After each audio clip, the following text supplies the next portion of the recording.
14 अप्रैल 1891 मध्य प्रदेश के महू गांव की एक सैनिक छावनी। यहाँ रामजी सकपाल और भीमाबाई के घर एक बच्चे ने जन्म लिया। नाम रखा गया भीवा।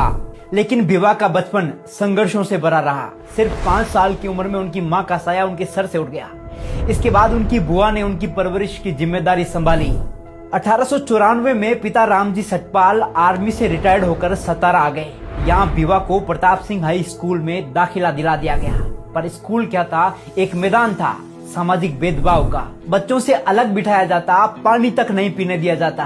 पर उस बच्चे ने हार नहीं मानी। जातिगत शोषण को सहते हुए 4th कक्षा पास कर डाली। 1897 में पिता बॉम्बे चले गए और कुछ साल बाद भीवा को भी बुला लिया गया।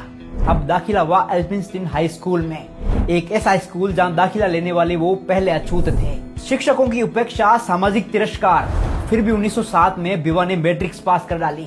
इसी दौरान 1906 में विवाह हुआ रमाबाई से और फिर 1912 में बॉम्बे यूनिवर्सिटी से इकोनॉमिक्स और पॉलिटिकल साइंस में बीए किया, वो भी टॉप रैंक से। ये उपलब्धि देखकर बड़ौदा के महाराजा सयाजीराव गायकवाड़ स्तब्ध रह गए। वो इतने प्रभावित हुए कि 1913 में बाबा साहिब को एक शर्त पर न्यूयॉर्क के कोलंबिया यूनिवर्सिटी में एमए और पीएचडी करने भेज दिया गया।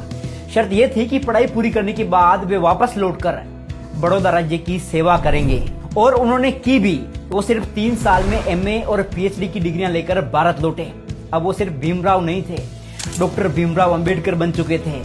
महाराजा से किए वादे के अनुसार नौकरी की, पर भेदभाव पीछा नहीं छोड़ रहा था।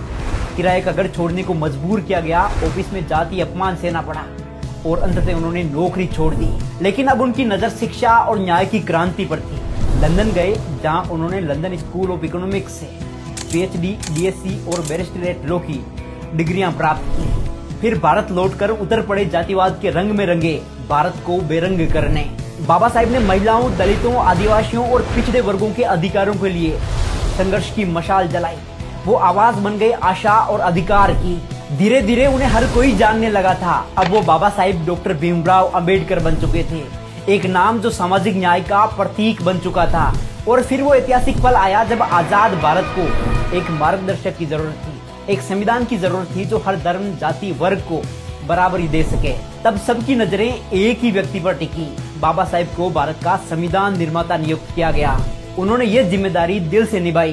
देश के हर नागरिक को ध्यान में रखते हुए सिर्फ 2 साल 11 महीने में रच डाला दुनिया का सबसे बड़ा और सर्वश्रेष्ठ संविधान।